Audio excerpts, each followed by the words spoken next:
I'm back again at the Church of the Holy Sepulchre, but this is a special day for me. It's July 22nd. It's the day of Mary Magdalene. It's the feast of Mary Magdalene. And I came to Jerusalem just for that, because Mary Magdalene is so important for me. For so many years, people saw her as a sinner, and but not me. I think she is a brave woman that could support Jesus, and she followed her heart with him. She was here at the crucifixion place. She was here at the resurrection time, and she got a message to spread the rumor, to tell the disciples that he resurrected. She was, and she is for me, one of the apostles, the apostle of the apostles. Then for me, it's a strength of a woman. And that video dedicated to each woman who believes that she can change the world. One of them is Betty, the wife of EJ. Betty, you are Mary Magdalene. Let's listen a little bit to the Mass.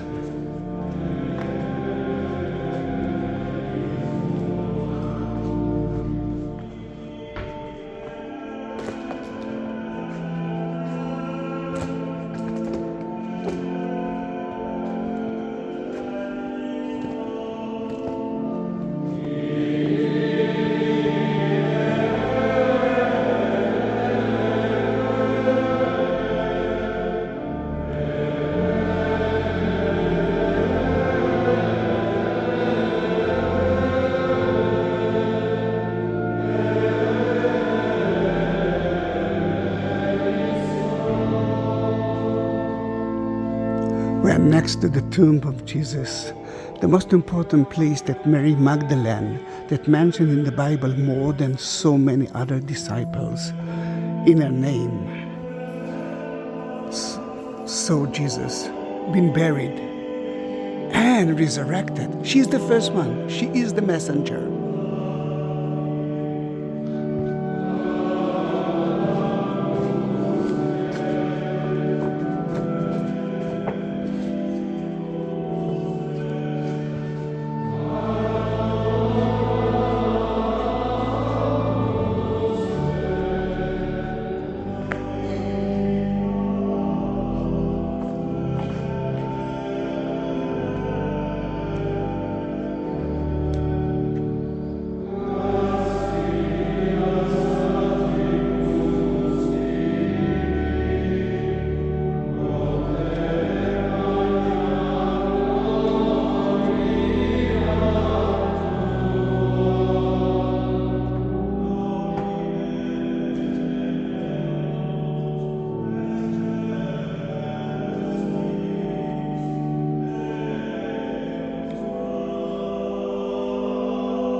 Why I believe that Mary Magdalene was a real figure?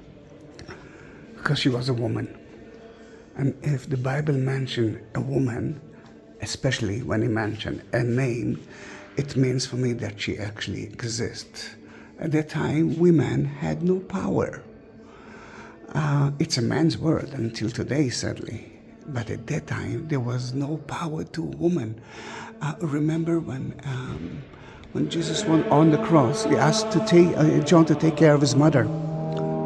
But Mary Magdalene, she was a power woman. She was an independent woman. I don't know if she was married or not. She might be. But she could support Jesus. And she did it.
Betty, and each woman that I know, you are Mary Magdalene. You've got the power, the strength to change the world.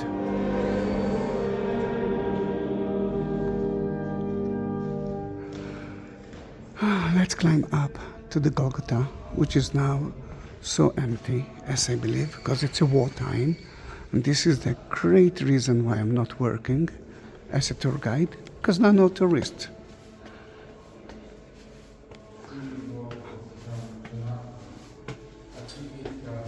Oh, there's a mass there.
fiatem consequies vadamus, in primis cum baptissime Virgine, Legem Fice Maria, cum dato Iosef et Sposo, cum dato Apostolis Pius et Doiotis Martiribus, cum data Maria Magdalene, the apostles of the apostle, the leader, the one who got the message from Jesus. Tell everyone that I resurrected. This is the core of Christianity, and it was given to a woman. Women power. This is the message of today. I'm not sure that Mary, I know that Mary had 7 demons. Well, I'm not sure that I don't have it as well. 7 is a very important number. It actually tells us about 7 days of creation. But Jesus took it out. Sadly, at the 6th century, Gregory the First Pope added a few more stories into Mary. Stories about a woman without a name or Mary, but never mentioned Mary Magdalene. 2 sinners. It doesn't matter for me if it's not. It is matter for me, but from that time, Mary Magdalene, that for me was a powerful woman, became a sinner and the lowest of the lows. You can see her as a beautiful, rich woman, but not a religious woman. I don't want to say the word prostitute because it's difficult for me to accept it. Prostitute because she had a lot of money. Maybe because she was married to a rich man. Maybe because she lived in Magdala, which is a rich village. Or maybe because she knew how to deal with her life and to protect herself. Or maybe because she was an independent woman, which at that time wasn't so in fashion. Then in most of the places of Mary, you will see her almost half naked. You will see the hair of her, and the Bible never mentioned the color of the hair of those 2 ladies, but it became to be kind of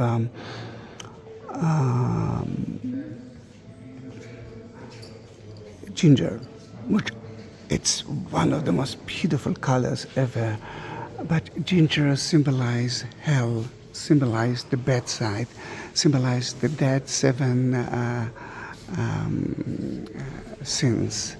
And lust became to be a second name. What I wanted to show you is that the mosaic there is including her as that, although the Catholic Church already deleted from the dictionary those 2 stories that added to Mary.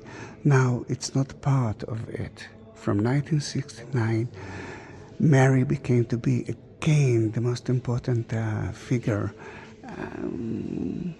For me, she was an apostle. She was a messenger, but because she was a woman, she wasn't part of the 12. That's how I see her. Let's go back to the Mass to listen a little bit more of it, because the first part of that Mass is about Mary Magdalene.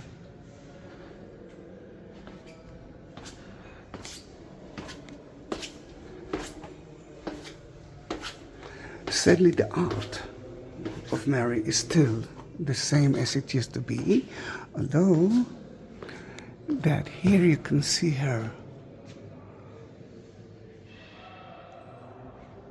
Can you see her? Not easy, isn't it? Because this is a Greek Orthodox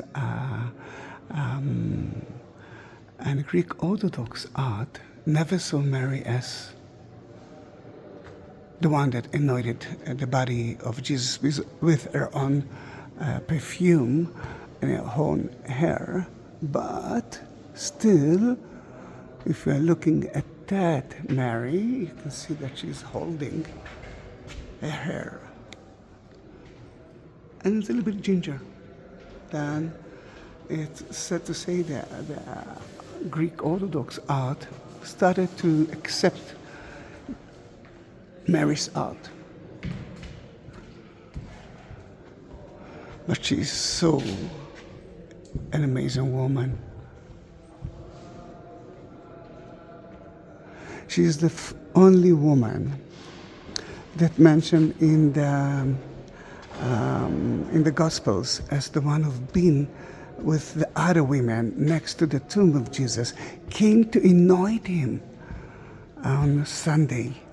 It's always, there are so many women, different names of women in the Gospels, but Mary Magdalene is always the first one. And this is beauty, this is lovely, this is lovely. I want us to remember her as a powerful woman who knew how to support Jesus, who knew to follow her Lord. And that's why he appeared to her on Sunday and not to the other disciples, not to any of the men. Betty and each woman that support me in the past, you are Mary Magdalene for me.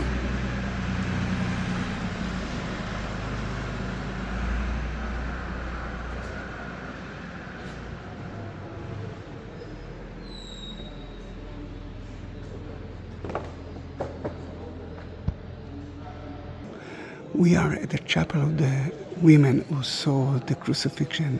Mary Magdalene is one of them, but this is an Armenian art. But you can see the connection between St. Lazarus to Mary, and look at Mary itself. She's wearing red, which is the symbol of sin, and holding the bottle of perfume, because she came to anoint Jesus on Sunday. Armenian art at the Armenian chapel of the ladies, of the women. They saw the crucifixion from here according to the Armenian. And the priest just finished the mass there. Then let us climb back to the Golgotha to see how Mary represents there.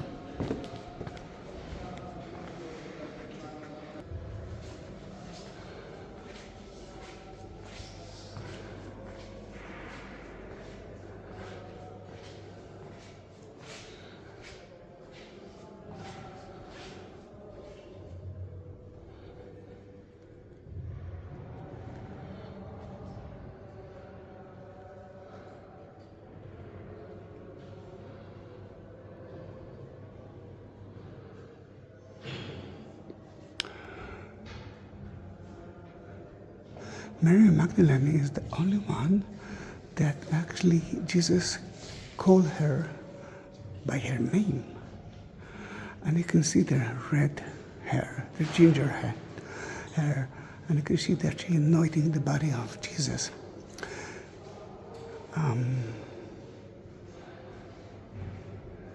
Look at the other women, look at Mary and the other women. Sinless women. Mary, the other women. There are so many women that mentioned in the Bible. I'm so happy that the Bible actually didn't skip that part.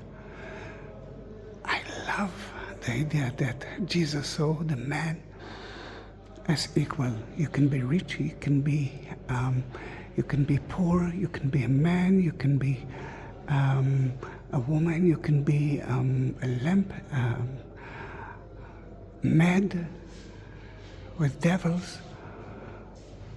Still people, and everyone can be part of it. Gosh, this is so beautiful.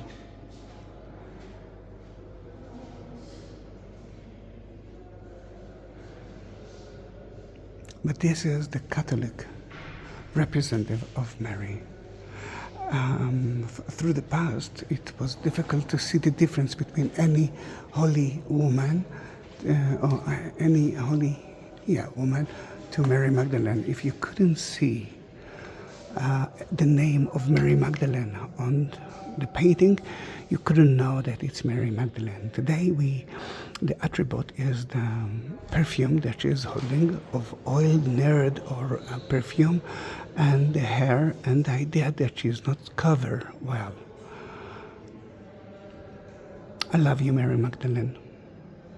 You was born here in Israel, in Judea, at the Sea of Galilee,